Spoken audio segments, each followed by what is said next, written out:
Welcome everyone, this is Pilot Needles and you're listening to LOTRO Players News, where we take a look at the latest news in LOTRO and here at LOTRO Players. And this week we have with us Terry Adwin. Hi. Ariandis. Hey everybody. Maven. Hey y'all. And Sans Winda. Hello. And this week we have a bit of news with us, and we are beginning with a dev diary on Isengard and Treebeard. Isn't that long overdue? Apparently. Well, then, Or maybe not. oh, okay. Terry, could you explain what this is all about? Well, rather than just explain it, it's fairly short, so I'm actually just going to read it out loud because Chris Pearson is an awesome storyteller, and this is a good example of why. So, Isengard and Treebeard, Musing Trees and Towers by Chris Pearson. There are a number of conspicuous escapes that take place during the Saga of the Ring. Gollum escapes the elves, Gandalf escapes Orthanc, and the four hobbits have their own set of daring getaways, sometimes even from fiery mountain slopes on the backs of eagles. On only a few notable occasions, however, is a character simply set free. Gollum by Sauron, Frodo, Sam, and Gollum again by Faramir, and Saruman by the Ents. For Gollum's first release, it is hinted he is being sent out as a spy and agent of the Red Eye. When Faramir releases Frodo and Sam, they deemed allies, and Gollum is reluctantly let go too, with some stern warnings, seemingly against what Faramir feels is his better judgment. And then, when we at last return to Orthanc on our way Shireward, we discover that Saruman, with Grima at his heels, has simply been let free. But why? Treebeard admits some of the reasons himself. He hates to see things caged. He seems also to believe that he has taught Saruman something of a lesson, saying that Saruman was not so weary of his tower as he was weary of my voice. The old Ent has been moralizing, it seems, and thinks the old wizard reformed, or at least defanged. Gandalf is not wholly convinced, however. He suspects Saruman's power of voice has swayed even Treebeard. The fact that Treebeard avoided this question, knew it was coming and answered it slyly, more or less, clinches the suspicion as true. The two explanations can both be true, of course, and to some extent or other certainly are. Saruman of the Broken Staff has the power of persuasion, but it is diminished. The decision lay mostly in Treebeard's nature, but he was swayed. So there it would appear we have our answer. Saruman freed himself, even it was the gentlest of escapes, a simple push on an unlocked door. But was he, as Treebeard believed, actually reformed? Or at least broken? On the surface, the answers seem a pretty easy no, and not much. But the question is one that is given to us more uncomfortably than most. We are not simply told, as we often are, that his nature is evil. Nor do we get an eloquent pearl of wisdom from Gandalf, reassuring us that it's just complicated and beyond our judgment. And although Gandalf is down on Saruman's reform in this scene, he was not nearly as pessimistic back after the destruction of Isengard, when he asked Saruman again and again to relent. Among the throng of figures who are most either truly good of heart or wicked to the core, Saruman, much like Boromir and Denethor, wavers on the line, and there is no mistaking the fact that the wavering of the wizard, formerly known as the White, is of great interest. It is one of those very human moments where we are reminded just how hard a thing it is to let go of one's pride and power, and how easily we can become ensconced in the towers of our own bitterness. It is also more generally a herald of the Fourth Age, where the rise of the reign of men, with their wavery, fickle hearts, will surely lead to more of this, more moral ambiguity, more inextricable mingling of wickedness and good.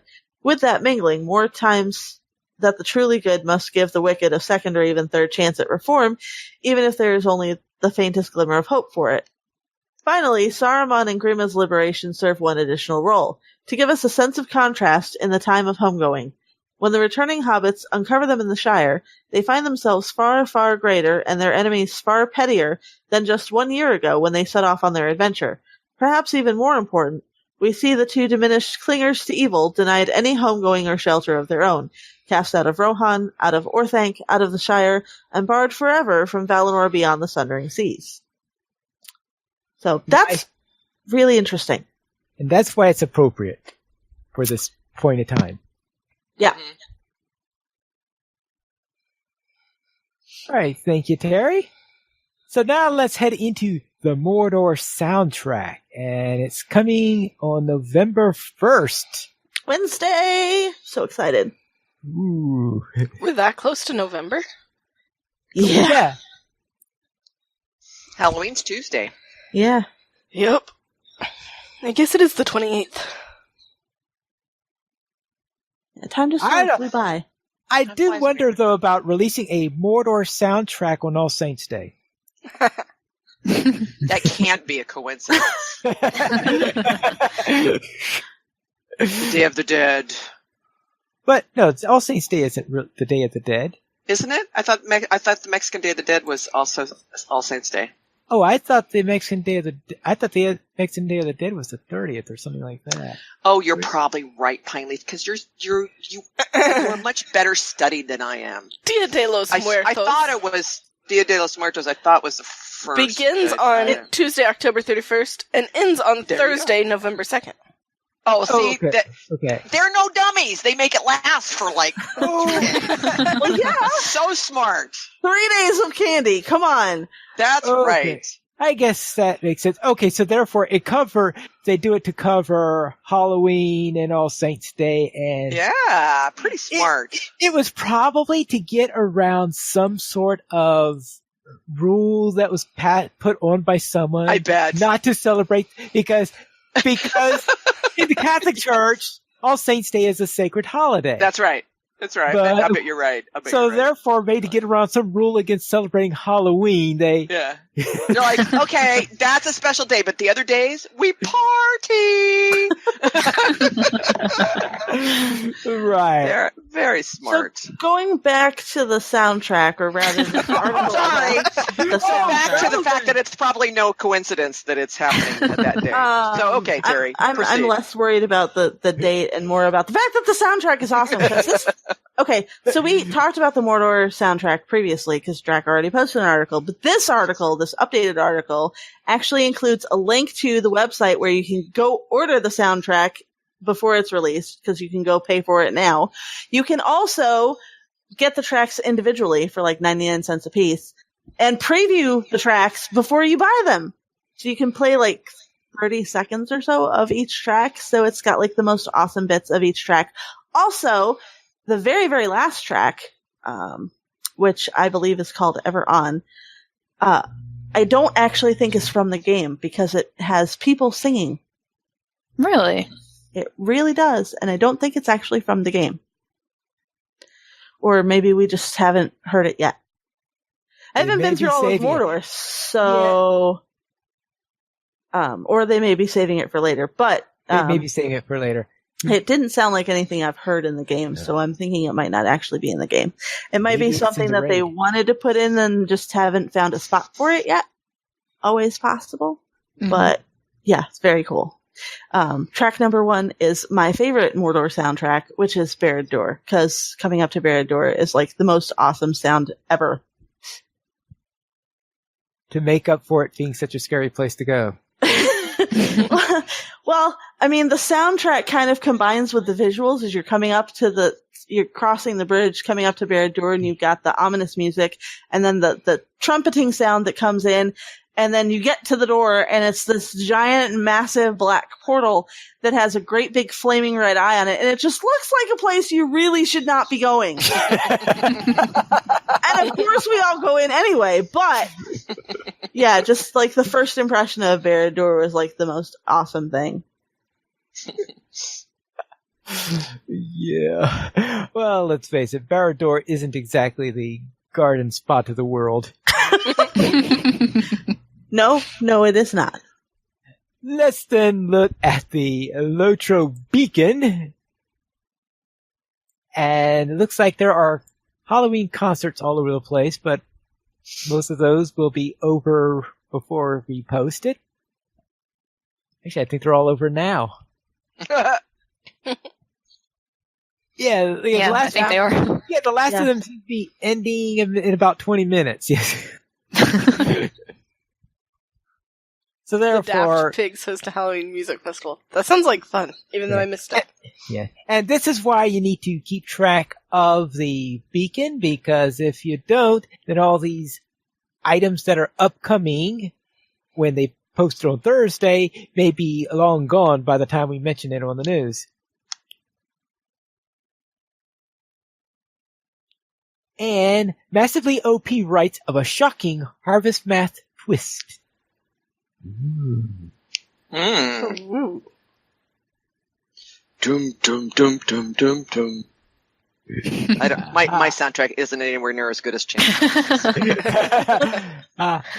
Actually, it looks like they're talking about the Bingo Boffin quest line where there. Yes.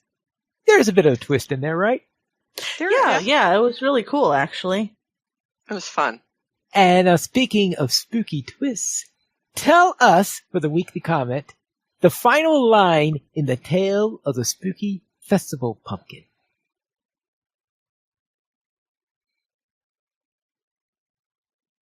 And they all had pie. And they all dressed in yellow. Oh, ouch. That's a Dino terrifying does story. not. Well, it is a Halloween story. Well, I was thinking something like, and then Sally said, Linus, where's the great pumpkin? Crossing the streams, Pine Leaf. Yes, crossing the streams.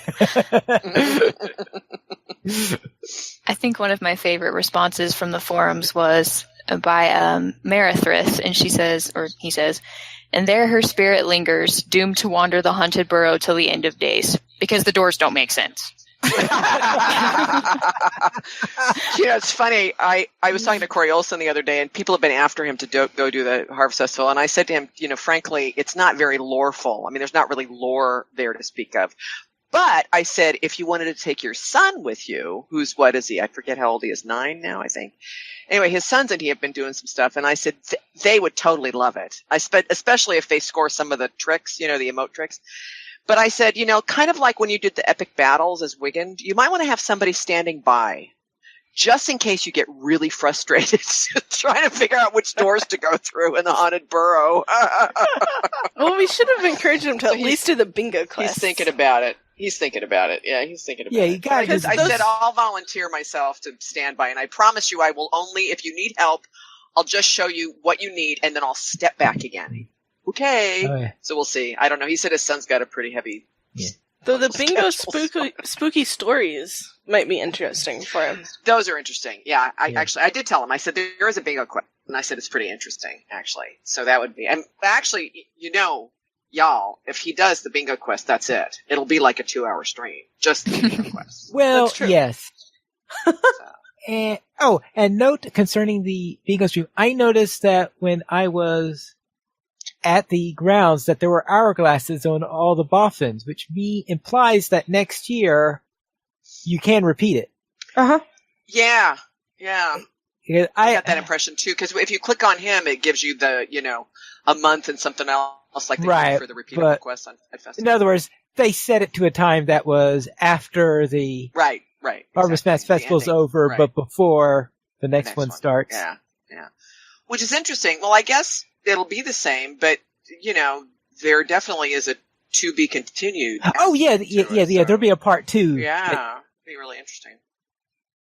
I hope the part 2 way to keep us in the game, Standing Stones. Pulling a Shahrazad on us. Yeah, no kidding, huh? 1,001 Middle Earth Nights. Yes. All right. Sorry, Sans, you were saying something. Apologize. Nah, it's good. All right.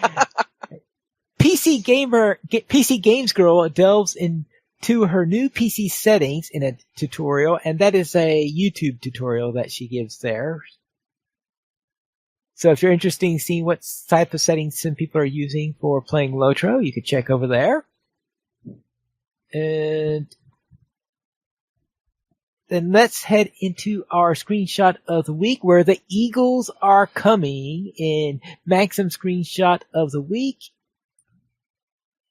And this is showing... That's a really nice one. That is a really good shot. Is. Yeah, I like the angle they did it. It's just a really nice shot. I didn't think to take screenshots when I was doing that bit. I didn't either. I was so busy watching. It was like, next character through. I tried, but my screen froze, and I think what I got was the instance has ended on the screen. Oh. Yeah. And after all of that, it is now time to look into the latest build on Bull Roarer.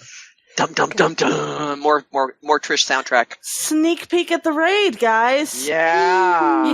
Which is not Shelob. No, Which definitely is not not Shelob. Does not Shelob. mean that we're not going to get a Shelob raid. It just means that this is not it. Yeah, this is more like I have a feeling, though, you're going to run into a certain dwarf in there. Well, yeah, the Abyss of Mordath, because we do this in Dora Marth. Right, I'm a little surprised we're not running into the other bosses that have been created, by the Black Book, but... Well, actually, in the Black Book, do we run into... Because one of them, I would have thought that the one that was... I haven't been to the 3-man, but isn't the 3-man up on that high fortress? Yeah. Mm-hmm. Right, so I would think that you would run into her or not. You do, but she doesn't die. She flies away. Of course she doesn't die. She says, "Oh, you have foiled my plan. I am leaving now." That sounds like something she would do. In her Natasha voice. And then one of the Rangers goes, "Well, that was ominous." Yeah. So, potentially to be seen. Well, they've only got the first boss up so far. Oh, okay. All right. So it could be. Yeah. Because there were others. And, she does refer to our friend in Minas Morgul as well at some point along the storyline.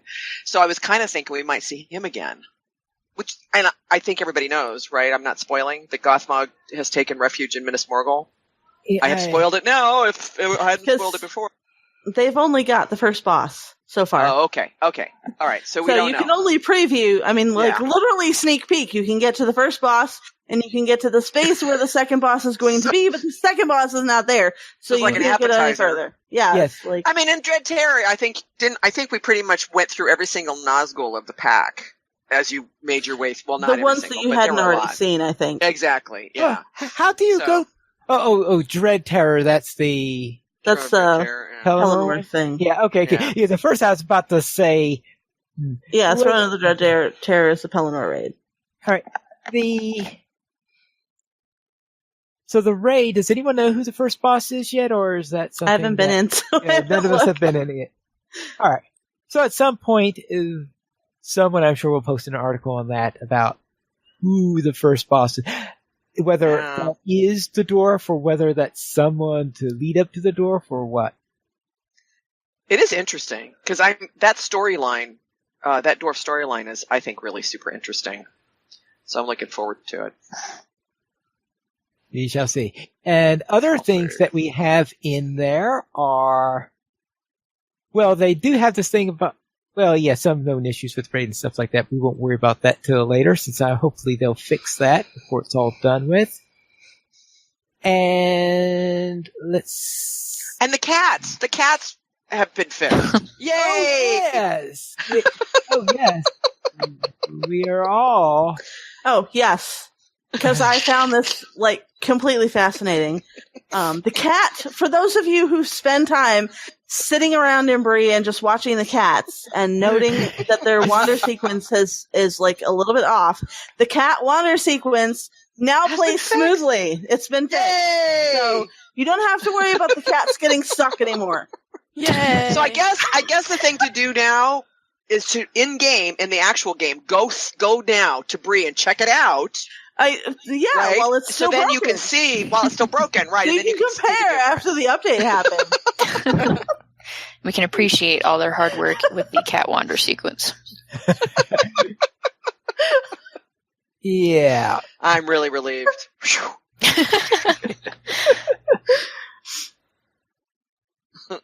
Now, that was really preying on my mind, let me tell you. Yeah.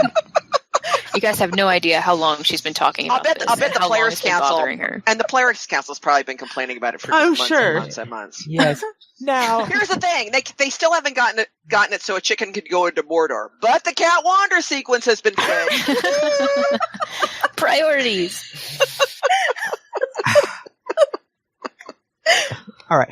Yes. Now, concerning they noted about the chests in the haunted burrow. It looks like that this might help to answer the question why on some quests we have things that disappear and then pop back up.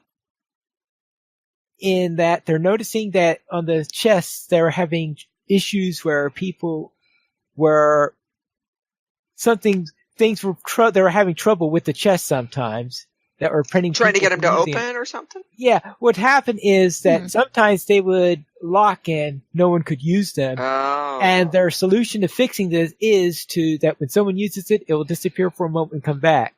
Come back. Of course, I'll tell you what I'd love them to fix in the Haunted Burrow is the stupid cobwebs in the cobweb wing.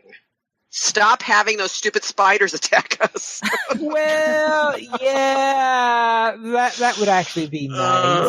Let me spend some of my festival tokens on spiderweb immunity. That would be, now they could cool. make a lot of money if they did that. And we know it's a thing because it's actually part of the drinking quest? That's right. Is it it's the drinking quest because you drink from the bottle and you have get the little shields to go around you.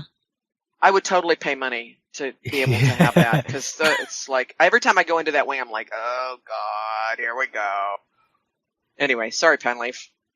Just doing a little color commentary here. All right.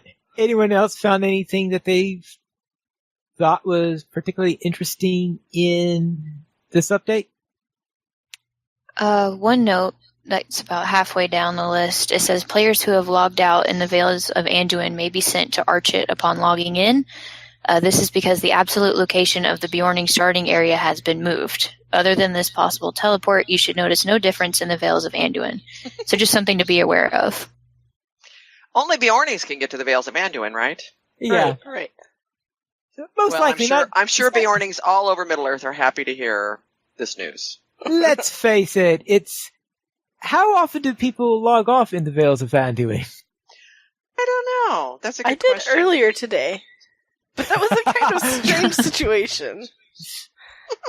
Hey, it happens. It happens sometimes. It happens. That's right. So, but I was assuming when I read that it meant like the first time when they log back in again the first time or something. I don't know. Because the location had been changed, and I would think now from that point on, then they would go to the right place and go anyway. Yeah, it's just your first login after this time. update. Yeah, right. Right. So, I mean, if you're really concerned about this issue, don't log out in Vales of Anduin before they do this update. Go to the Free Cat Lady instead. And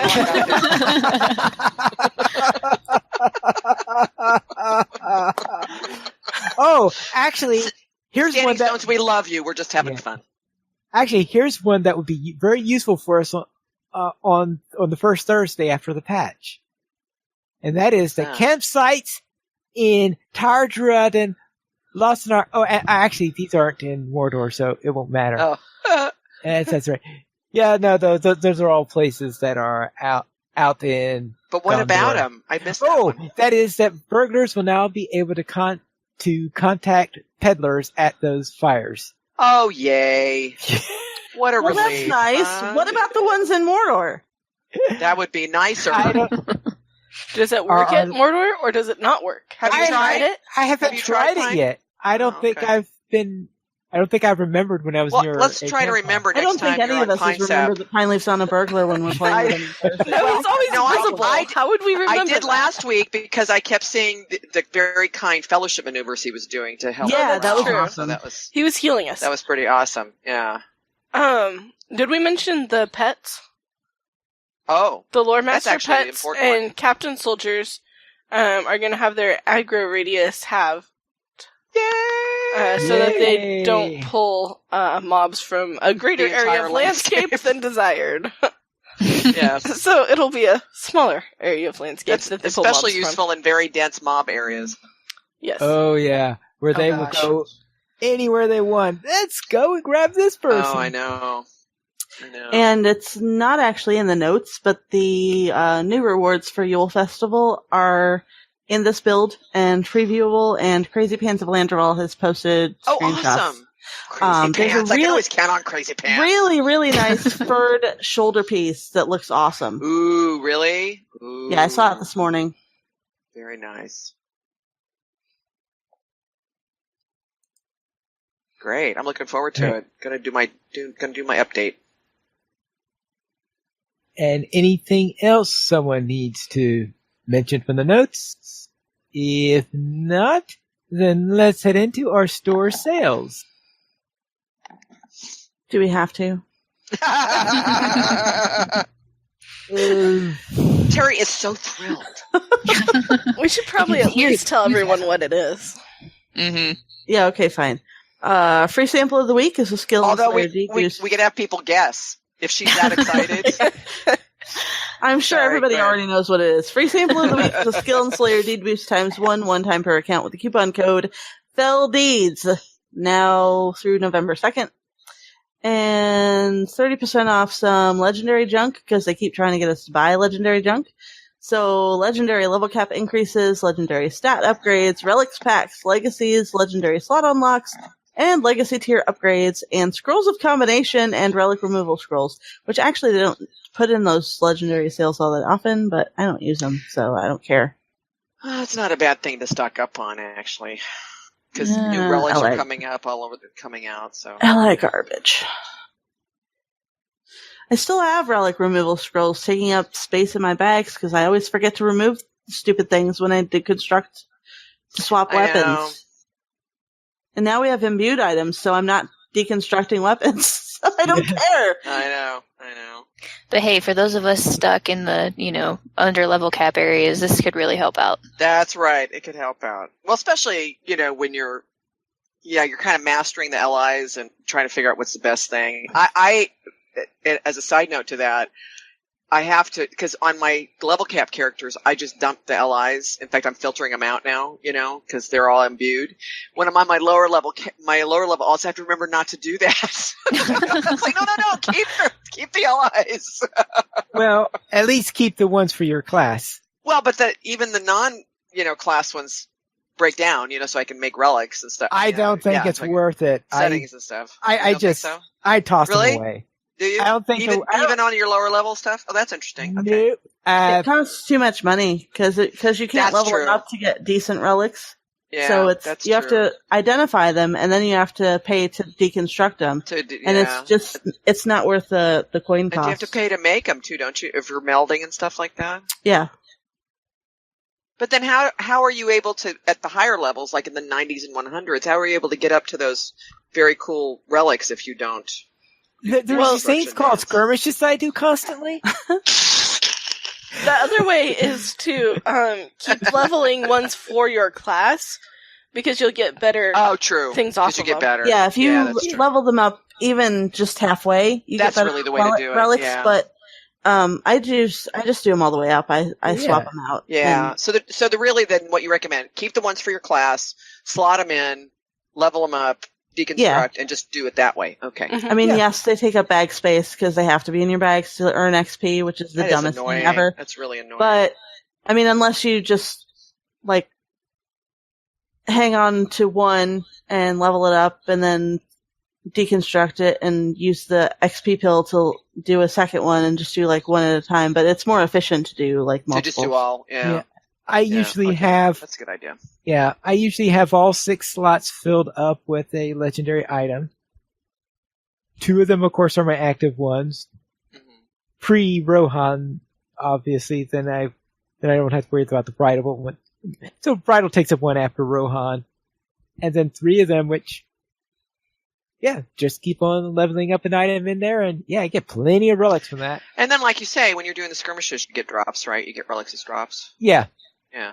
Okay. Well, and the other thing, too, is once you're up at the top tier, when you're getting new relics, you don't need to take off your old relics. That's true. To put in the new ones, it's just going to overwrite it. Yeah. Yeah. Yeah. That's actually good, though. No, I think but that advice that you're giving really applies from 50 on up, right? I mean, you should be doing, that's a strategy that works even when you're first getting your allies. Mm-hmm. Oh, yeah. Just do your class allies and don't worry about the rest of them. And my other source of relics then are those instances that we spoke about the last couple of weeks in Dolben View. Oh, right. Right.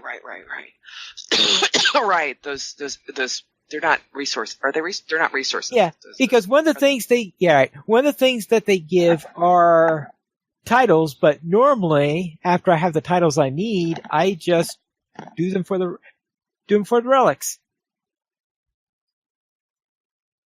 Yeah, okay. Plus, when you're in Moria, you get the rusted tools and the whatchamacallits, the Kuzdul tablets, and you can get LIs from that too. Just in case you're not getting enough of your own class LIs in Moria. Right, yeah, you get your own class LIs for that. Good idea. So, and you get those things that drop the rusted dwarf tools and whatever that you can exchange for relic packs. Yeah, that you can then deconstruct and spend forever amounts of gold. Yeah, I know, really. Yes, like days of time. Talk about your money pit, huh? Yeah, definitely a money pit. Now let's head into our weekly instance, or 99 instances, and this week's Squirrel heads into Fornost, and talking about its state all throughout history. And Fornost, in the original launch version, yeah, pretty much a forgotten child very often, because you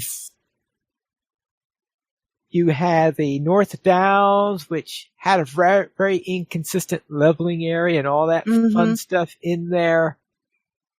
And he gives us 25 to 35. I think they tried to get some parts of the North Downs to be higher than 35. I don't think it was completely successful in that effort, but whatever it is, you're not thinking about Fornost when you're in the North Downs usually. And by the time you get to the range that's good for Fornost, you're out going towards probably the Trollshalls or maybe near the Misties or something like this, and later on you're going into so yeah. Who did Fornost? I think I did it twice, maybe, before it was revamped. I had not done it at all. Yeah. And the revamp. Yeah.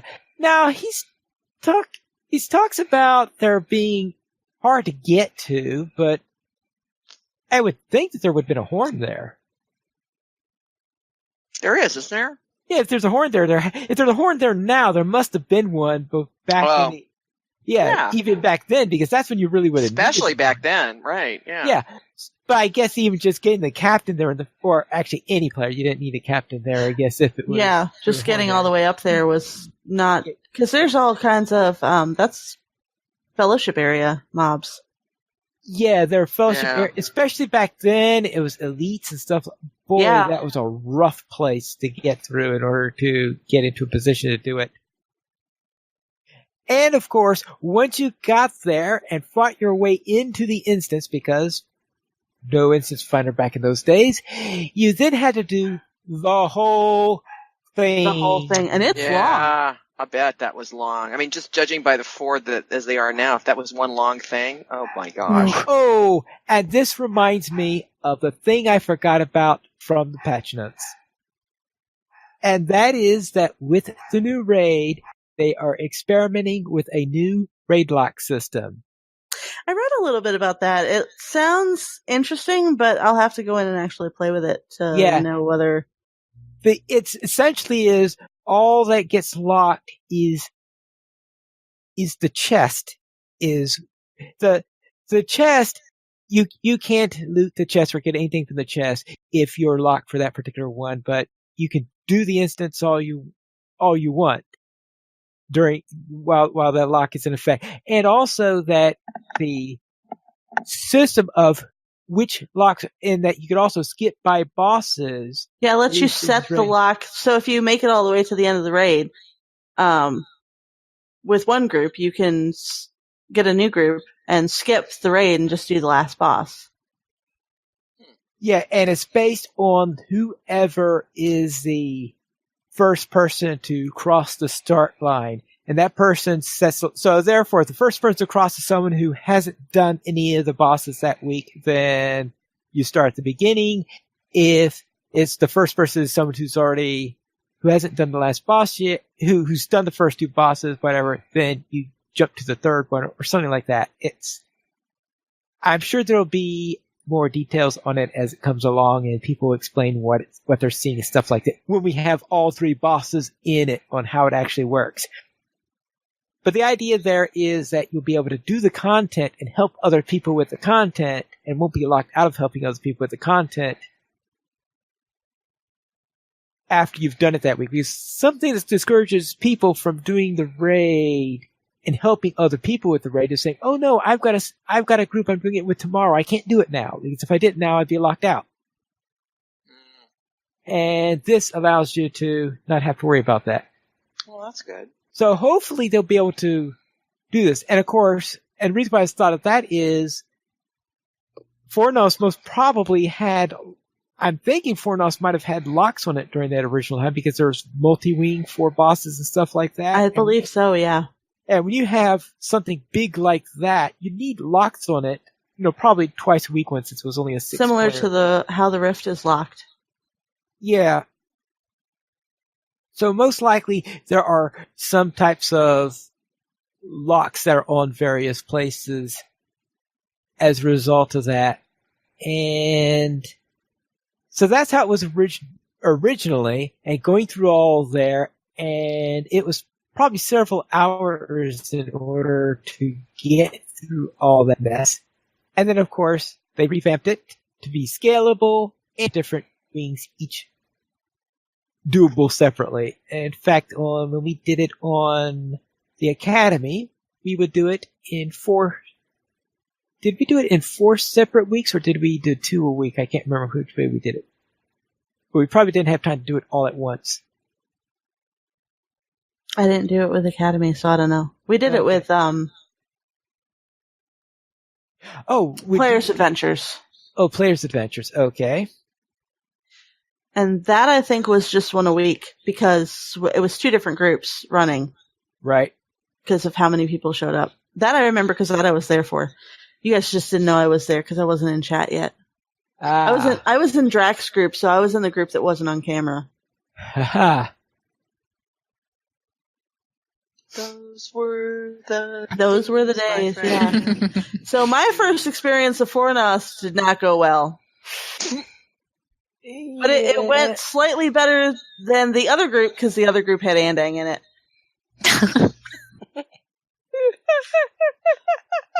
Enough said. Yeah. My second experience of Fornos was with the Leveling group that I was in with Carve and Company. Because Carve is really good at this sort of thing. Mm-hmm. So he would get all the mechanics and we'd go through and we'd come up to the boss fight and he'd be like, okay, you can do So the first 3 wings I can actually do just fine because I know I've run it enough times that I kind of know how the mechanics go, and I'm like, okay, so we get to this boss and it's like, okay, this is going to be like this, and this. This is what we have to watch for. This is who's going to do what. Keep off of whatever. And so probably Fornost is the one I'm second most confident in after the Great Barrow. Yeah, you've run. I mean, I've run Fornost a lot with you. Yeah, I've done it. I've done it quite a bit. I've done it enough, especially the first 2 wings in particular. I know I can run. Of course, now we need to run it at tier 2. So. Yeah, the mechanics change in tier 2, so. Yeah, they do. First 2 wings I probably could still go ahead and do. The last one is hard to do even on tier 1. The last one is just tier 1 under tier 1 under level, yeah. That one was the last wing was Players Adventures. That was okay, we're going to count this as a win even though we didn't actually win. Jeez. Talk about not going well. Yeah. Here's a case of here's one note by Squirrel concerning about the fact that each of them has a summoning horn. It says, each place had a summoning horn, but bless the poor soul who had to go there. One milestone, hunter camps, and alts were your only hope. Yep. He also gives a very brief history of Middle-earth and Lotro, like Eriador Ruins, so he gives you a general idea of what the heck Fornost was and why it's there and why it's even important. Oh, yes. And in fact, I think Corey Olson was giving a similar thing during his recent lore talks. Oh, that's right, because he's done that recently, right? Yeah. Yeah. Because we've been going to the North Downs while Frodo and Sam were out at the house of Tom Bombadil. Yeah.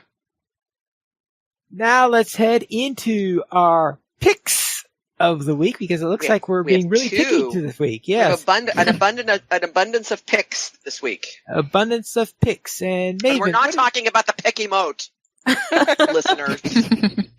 Yeah, okay, so I was really excited about this because it's something that I worked on this week. So the Bearded Minstrel, which I think is a relatively new site, but it's a great site. It's right up there with Dottie's and the other sites that, we use for reference stuff. So I really appreciate the work that the Bearded Minstrel is putting into this. Anyway, he's created a trait point tool. And what it is when you go into it, basically the entry screen is, your trait tree, unspecialized. And so you can use that to sort of, play around with it and work on traits and do different things and whatnot, which is useful. It's got the full 88 points, the maximum you can get. I assume that's maximum, right? There. But, even if you're at lower, whatever level you're at, it still is kind of useful. You can kind of, play with it and do kind of what if scenarios. But one of the really interesting things for me, and I think it's informational, and again, at whatever level you're at, I think it's informational, is the community build. So there's a button up at the top right corner. If you click on that, I think, and anybody can do it. So it's a community thing. So like if you do a build that you really like, or you have a build you really like, you can put it in and then save it and share it to the community builds. So if you go in there are community builds for all the different classes, and then folks have even named them. So like some are specific, this is my favorite one for PvP. This is my favorite one for group healing. This is my, soloing, max deep. There's some hunter ones that are like max DPS solo. Yeah. But anyway, every class has stuff, and you can kind of go in and see, and a lot of them are hybrids where somebody's like hybrided yellow and red or something like that. Anyway, I think it's really informative and educational. And I actually studied some of the hunter ones, and I'm trying out now a hybrid of my own using blue and red that's working out really well. So anyway, it's really interesting. And like I say, you don't have to be at level cap. I think it's really anywhere along the line, you can kind of look to see, you're building higher up in the tree. You haven't gone down as far, but you can kind of still see what people are using and where they're putting their points and stuff. So that's my pick of the week. Terry, what about your pick of the week? My pick of the week is so Fibro Jedi. I can talk really. Not really necessarily a new LOTRO player, but has been playing for a little while, has a blog, also plays Star Wars, hence Fibro Jedi, and started a fanfic series about an elf that he's taking through some Evendim stuff. And I read part of it the other day, and I actually finished it just recently. So, first installment, really cool. Actually, it got a mention in the Beacon I noticed earlier, but I didn't want to say anything because I wanted to make it a pick still. Because extra exposure is awesome. Yeah,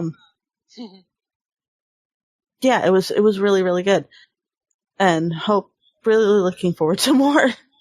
Because, Tim's done with the family line, and I'm still waiting for the PDF of that, by the way. And while I'm waiting for the PDF of the family line, so I can read just the whole thing, new fanfic to check out. Okay. Then let's head into our new player question. And Ariendes is back with this week. Yeah, so this week, it's slightly a random question, but it was something I was curious about. I went ahead and purchased the collector's edition of the Mordor expansion this week because I couldn't wait any longer. But then I ran into, a question, and I decided to leave it and see what you guys think and what the community thinks. So, when you get the collector's edition, you get the Aria of the Valar, which whooshes you up to, is it 105? Uh-huh. Yep. Okay. Listen to Sans. She's like on the edge of her seat, waiting to answer this question. Sorry, Sans. I'll talk a little bit faster. The only thing is, my main character is only a level 55, and I want to be able to go through the game, without whooshing, if you will, on that character from where I am.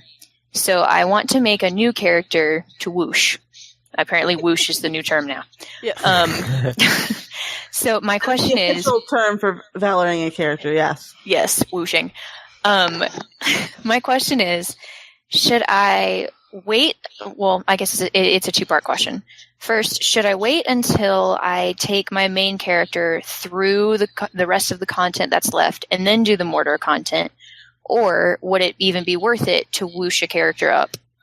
And if I do whoosh a character up, should I make the character in a class I already know how to play? Or would it be worth it to, just for kicks, try a new class? Sans, what do you think? Okay, before Sans puts in her 2 cents, because otherwise I'm going to say, I told you so. You might as well say it a few more times, please. Yeah, my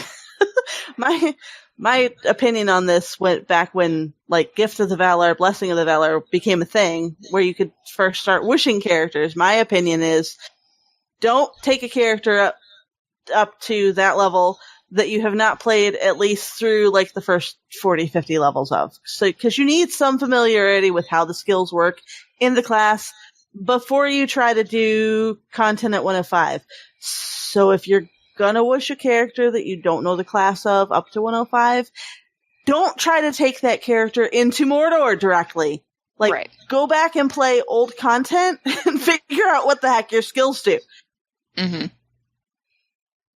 So, that's my 2 cents. Okay. I vote that you try it on Bullroar. It doesn't hurt anything, doesn't cost anything. Try a few different classes, see if you can figure out what the skills do. If there's one that clicks, go for it. If not... And then you don't even need to use an aria, you can just go to the Isengard Tavern. Right, just go to the Isengard Tavern, talk to the guy, go to 105, and see what happens. Now, with that being said, I did this with a Runekeeper several times, and I really liked it, so I aria'd a Runekeeper. She is the squishiest character. She does crappy DPS. Just be warned that the cool stuff you can get in the Isengard, you still have to work for in-game. And so, do factor that into your analysis of whether or not that's really what you want to do. But I don't regret having done it. And Terry did tell me so several times. So I was plenty forewarned, and I've still had quite a bit of fun with it. So and you're happy that you're questing with a warden and a lore master? I am very happy because the lore master had to revive me 2 or 3 times today. But no, I don't regret having done it, so. Okay. Just know that there are some warnings that you maybe should heed from people like Terry who know more than I do. The idea there is that if you don't know what your character does, then yeah, it's going to be hard to quest with that character. Mm-hmm. And also, I would recommend not doing it until after you've run through all the content, because jumping into Mordor without having seen what comes before it, I think you'll be missing quite a bit storyline-wise. I'm assuming that you care enough about the story to do it. I mean, I know some people feel that the real game is the end game. I've very rarely been involved in the end game, so... I have been told by my sister, who aria'd a new character directly into Mordor to play with me, without having done the prior content, that the biggest problem that she's run into is that people assume she knows more than she does. And they'll reference things like, follow the green arrows. And she's like, the green arrows, turn into dots and then disappear again and all this other stuff. And I finally was like, that's worst eating, like in Rohan. And she's like, I've never been through Rohan. And I was like, sorry? We've got some remedial questing to do here. And so that is another thing that you might want to be aware of, the potential that you're going to have to do some catch-up because people are likely to assume that you know more than you do about things. We're slowly taking her through lower level content. Yes. Yeah, and I just as a I don't know what you just as an aside, I know that it's not good to skip content or anything like that. I was just wondering what you guys thought. Well, it's always possible to Okay, do it later. well, Yeah, I can tell you what I think if you'd like. yeah, go ahead. What No, do we I can't. think? We don't need Let your. me see. Well, you Valor'd a couple characters. I did. I actually have done the bad thing, which is to take classes I don't know, and I took them to 50 back when you could, but that was the only choice you had. Mhm. And I'm like, oh, I'm gonna, and actually, and then I did it again. Silly me. I Valor'd a lore master and a runekeeper to 50. And thought, oh, this is going to be great. I'll be this strong character. And then it was like, I'm not this strong character. And I have to backtrack and go through and do all this stuff. And then I had to, like it was remedial, I had to go really study and learn the skills that I suddenly had that I had not earned or didn't understand how to do them and stuff like that. So it took me a while. But I did master them. This was at 50 though, so that's kind of like, you still got a lot of game to go if you go to 50. Yeah. Then silly me, I was over on Gladden and I wanted to, on PvP, I was a creep and I wanted to get a Freep set up because I wanted to be able to play Freep as well. And I thought, at that point I could take her to 95. I'll just take her to 95 and she can go out in the moors. No. I mean, if you're going to go out in the moors, you almost need like tier 3 ready in the regular game to go out on the moors. It's like there was no way. She was like a piece of Swiss cheese, that girl. It was really bad. So, and then now, I've aria'd one character. And the thing is, I think you guys already said this. I mean, there's a fair amount of work you still need to do. Now, thank heavens, you can go get the tome and get your trait points. You're not having to backtrack and do class quests, at every single level to get your trait points. But you still got to worry about your LIs, and then Mortar's got the extra thing of the shadow and all that. So there's, you really have to like get yourself geared up if what you're doing is aria'ing to go into more.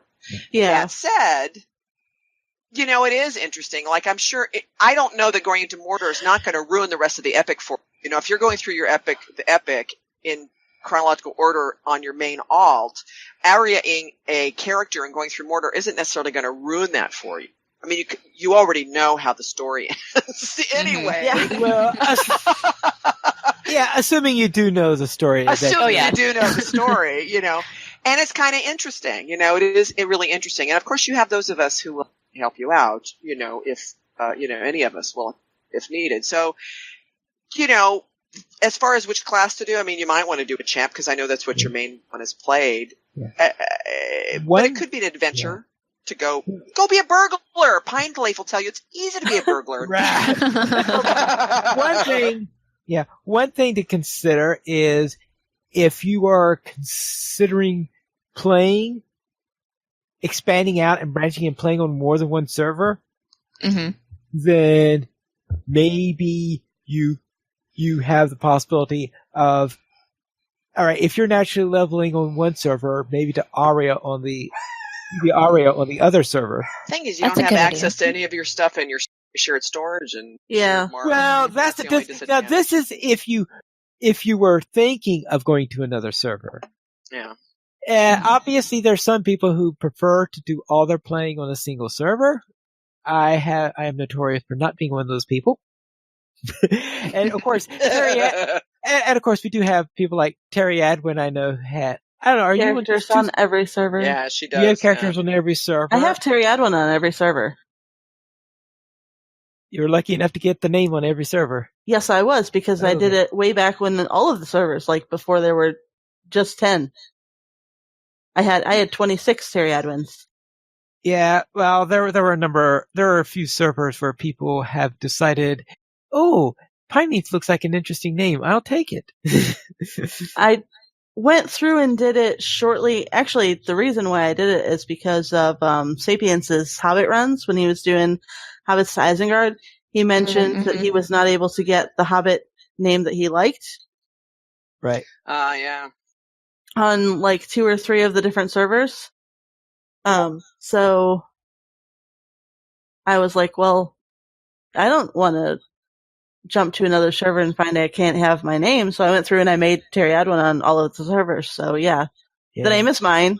If you ever see Terry Edwin on any other server, it's me. It is you. It is me. It is definitely me. Okay. Then let's head into our week in LOTRO. Maven, what were you up to?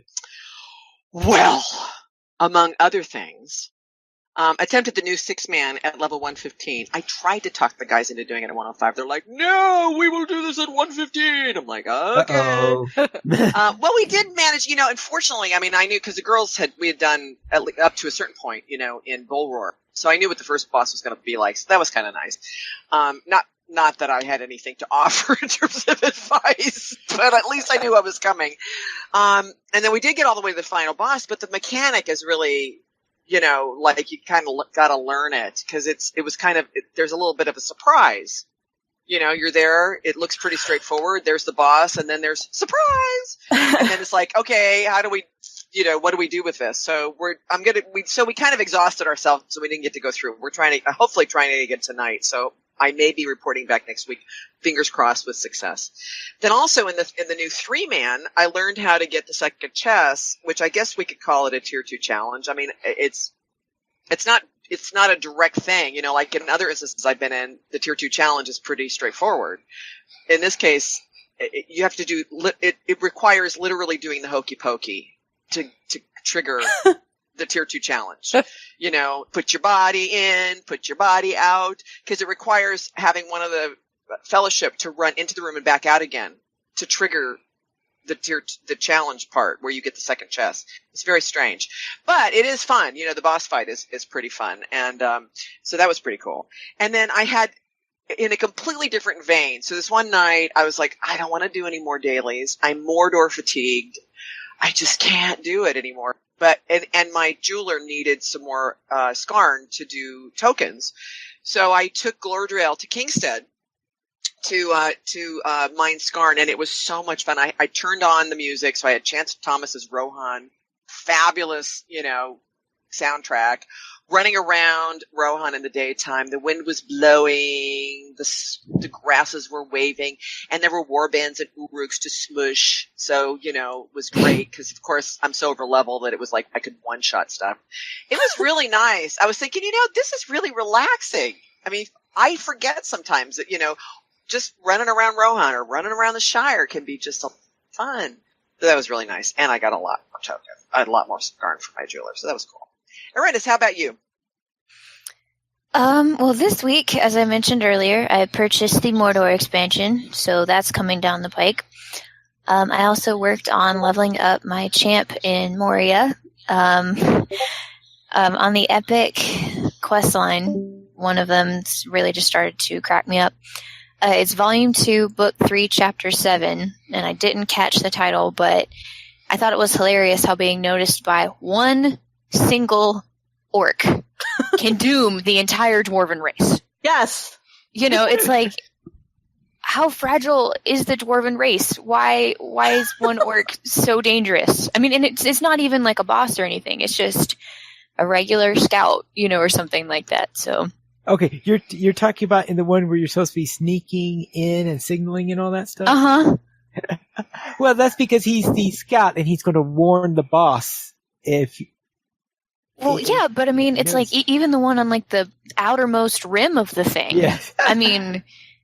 Anyway, yeah. I thought it was funny. And I noticed the loot filter for the first time in game, and I can already tell I'm going to love it. So, Sanswindo, what have you been up to this week? Well, this week, I hunted roving threats with cinders for a first stage bow for my newly Ariad hunter, who is also continuing to hunt roving threats for a first stage sword. And then I took her through Udun and Dora Marth. Because, why not do that in a week when you can, I guess. Anyway, Durthang was... Wait, is it Durthang? I think it's Durthang. That big fortress up in Udun. That's... Did I get the wrong name again? I think it is Durthang, but that big fortress is not really all that specific, Sans. Yes, it is. It's up past Mornar. and it is full of things ready to kill you. Okay. And Again, not that specific. That's Mordor. Are you talking In about the Udun. fortress that's between Udun and Lingris? Yes. Okay. And I tried to do it solo because I was playing by myself. And That should've after been fun. dying for the third time in there, I had to recruit Cinders to help me finish the last 2 quests. But I finished the epic through there, so that was good, and continued into Dormarth. And then,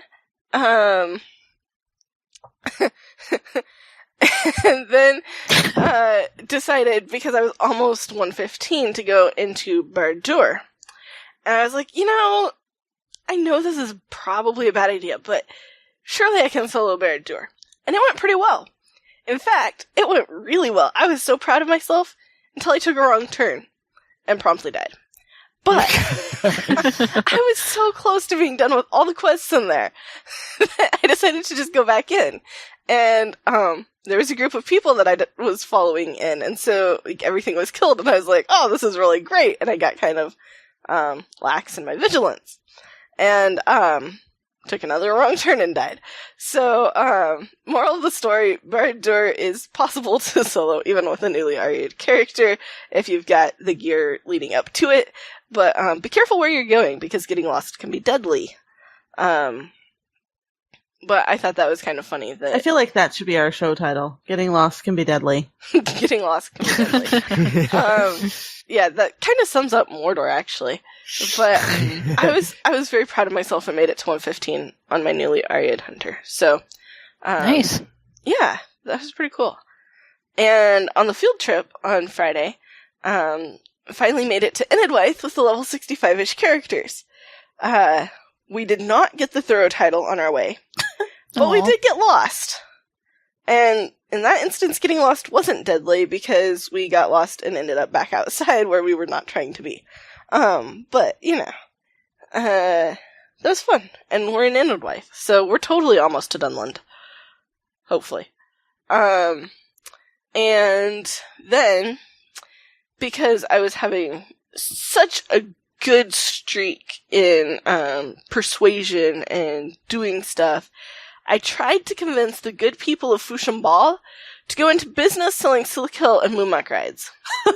Unfortunately, the good people of Fushambal were not interested in my ideas and insisted on continuing to be not very friendly. Oh, come on. They weren't quite ready to kill on sight, but if you stood around too long trying to propose business ideas, yeah, they totally attack. But really, they could just, forget looking for wealth and treasure in Mordor. Start selling Silkill and Moonmuck rides, and you'll have all the treasure you Wealth want. and treasure in Mordor. Yes. You've got it right under your noses, people. Anyway, that was my Can you week. imagine how... Oh, sorry. No, you're good. I was just going to say, can you imagine how popular that would be in the Shire? Little kids' birthday parties or something like that? I know, They could make a mint. at festivals, just offer some Moonmuck rides. Oh, man. Yeah, they would make a killing without actually having to do any killing. It would be beautiful. Maybe they just spoke a different language and didn't quite understand what I was trying to tell them. There you go. That's possible. Anyway, Terry, how was your week? Well, I actually played a lot of LOTRO this week, which is kind of a change for me. Because I've not had a ton of time to myself recently. So I ran with the girls part of Sunday's stream, and then I got assigned chores by my mother because telling my family that I have stuff to do on Sundays, every other Sunday. It's only every other Sunday, and those are the Sundays that she decides that I need to do other things. But we did Warbands of Old Anorian, which was awesome. And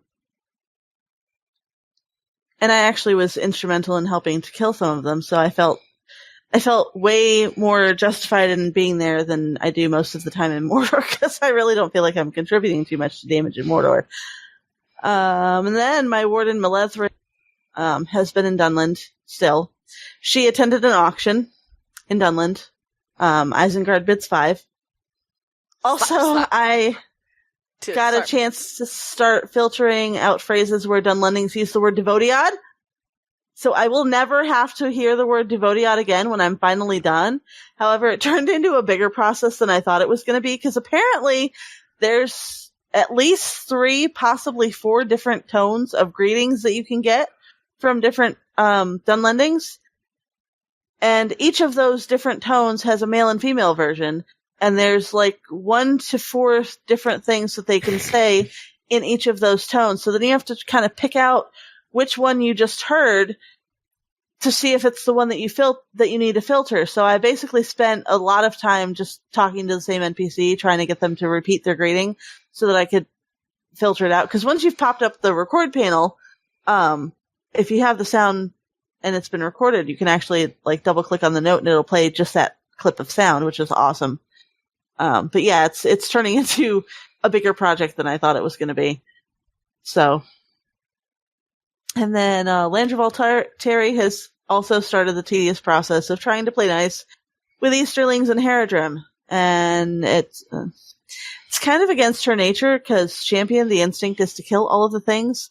So it's really tough once you've killed enough things to get rep with one of the factions to not just slaughter everything on the other side and think that that's going to work to get your rep up with the other side. Because it'll get your rep up with the other side, but it's also going to drop your rep with the first side to a point where you have to go back and try to rebalance it. And it's this whole balancing act. But apparently feeding Sulo Kill will earn me some rep without getting a negative response from the other side. So I'm probably going to be doing do-gooder missions this week on LOTRO, because feeding people and handing out snacks seems like the way to go to get people to like you in the game. So in real life Hey, too. it works. it kind of does, especially if you're working with hobbits. So, Pineleaf, how was your week? We'll begin with Crick Hollow, where my warden there, I finally found a way up to a certain fortress that would, in a way that did not require me to learn how to fly. Excellent. Yes. And after that, I decided to finally get around to going to Fushim Ball, which I had not really done on that character yet. I think I might have dipped a toe in that area, but I really didn't do it yet, because I had pretty much finished all the regular questing in that area. So I went back to Fushim Ball, or I should say in the next area, since Fushim Ball unlocks a lot of the stuff in the area where Fushim Ball is. So I went to Fushim Ball, went around and played the dancing negotiating game that you have been describing earlier in your own areas there. And this was right after the Thursday time where that Terry Adwin was just talking about, but before the Saturday one we were doing it. So so therefore I've been doing Fushim Ball 3 times this week. Once with I'm sorry. yes. That is a lot of diplomacy ping pong. Yes, because first with Terry and Sands on there, then solo on Friday, and then on Saturday I was doing it with Sands and Cinders. So going all around there, ping-ponging all the way through. And I saw the final instance, which we have in there. And I'm not going to talk about too much since Terry hasn't seen it yet. Nope, I have not. But I saw it there, and so therefore when I was doing it with Sands and Cinders, so we had 3 in our group, they're getting ready to do the instances as limit 2. Oh. I looked at that and said, all right, Sands and Cinders, you do it together, because I think I can solo this. I'm not too sure you two can, so that's how I did. I don't know. How did it go, Sands? Well, you were right. I was on my squishy Runekeeper, and I've been told that what I really should be telling you guys is all I did was die and die and die and die today. Which was true. And yeah, having the help of a lore master who could also help heal and her bear who could tank was very, very helpful. Yeah. Squishy Runekeeper is squishy. Squishy Runekeeper is squishy. So therefore I finished. So we finished that up, and now I'm being sent to the next area. And I was ready to start the next area of the quest. And I can see that the next section of quest is going to be very, very, very, very annoying. That's a lot of varies. Oh, that's something to look forward to. Yeah. Now, I know that Maven has done those quests. I think Maven actually liked those quests, so therefore I think it depends on your point of view and opinion on such things. But to me, Probably. that quest chain looks very annoying to me. So you're saying we should bring lots of pie. Maybe some popcorn. When in doubt. Well, actually, considering where we're going next, I think popcorn might be very appropriate. Oh, cool. Yeah. You know where I'm talking about, Maven? I think she had to bow out. She had to bow. Oh, okay. Sorry about that. Then, let's then head into my Gladden lore master who chased Nazgul in the Troshals with Legolas, and then I headed into the Misties. And then on Larland, my warden headed into Hlingris, and you would think that I would have had enough of that place by now. Haven't you? I have. But I'm headed back in soon, too. Yeah. I'm beginning to wonder, though, is when that character gets to the place after Fushim Ball, am I really going to do it on that character, or am I just going to skip by it and say, oh, I had the Black Book to finish? Because that may be a thing. It depends whether or not my opinion changes on the next area or not. But let us just say that on the Saturday group, the one I'm doing with Sands and Cinders, let's just say I have steered them past the annoying section and into another fortress that I think, well, it has its own annoyances, but I don't think it's going to be anywhere near as annoying as the place I'm trying to bypass. So we'll find out about that on Thursday nights, right? But what I don't know, though, is because I've been hearing something about you have to do Fushim Ball in order to unlock dailies, and I can only think, what dailies are we talking about? They must be dailies that are unlocked by doing the entire zone? Because I didn't see anything about dailies or anything like that, so I guess we'll see. I don't know. That's either that or I'm missing something. But that is it for me this week. And we currently have 23 supporters on Patreon. And if you'd like to join this illustrious rate of players and help support LOTRO players, please go to the donations page where you support the Players Alliance on Patreon. There you'll have rewards, including a mention on the podcast of your choice, or even be a guest with us for an episode of LOTRO Players News. And this week, we have a comment from Lowney on last week's episode, and Ariendas. What did Lowney say? Lowney said, great show as always. Just a thought about the possible Shelob raid and not killing anything mentioned in the books. As Terry mentioned about the Watcher, after lopping off its tentacles, we actually do kill it. I know this because when running that instance with my kin, whoever got the killing blow would post it in kin chat to the other members not in the instance. So I fully believe we should be able to kill Shelob. The books mention two possible futures for her, something about nursing her wounds till she is able to wreak her evil again, or her meeting some other end to her life. So I don't think Standing Stone should be worried about the Tolkien estate being miffed that we killed Shelob.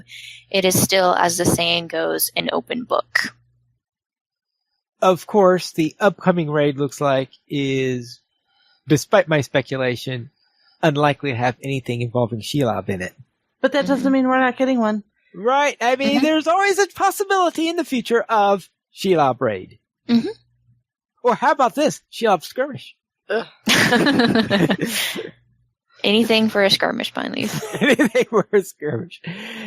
If you'd like to email us, you can email us at podcast@LOTROPlayers.com. You could also follow us on Twitter, the Players Alliance @PlayersAlliance, LOTRO Players @LOTROPlayers, Ariendas @Ariendas, Maven @Tolkien Maven, Pineleaf @Pineleaf Needles, Sansbunda @Sansbunda, and Terry Edwin @Terry Edwin.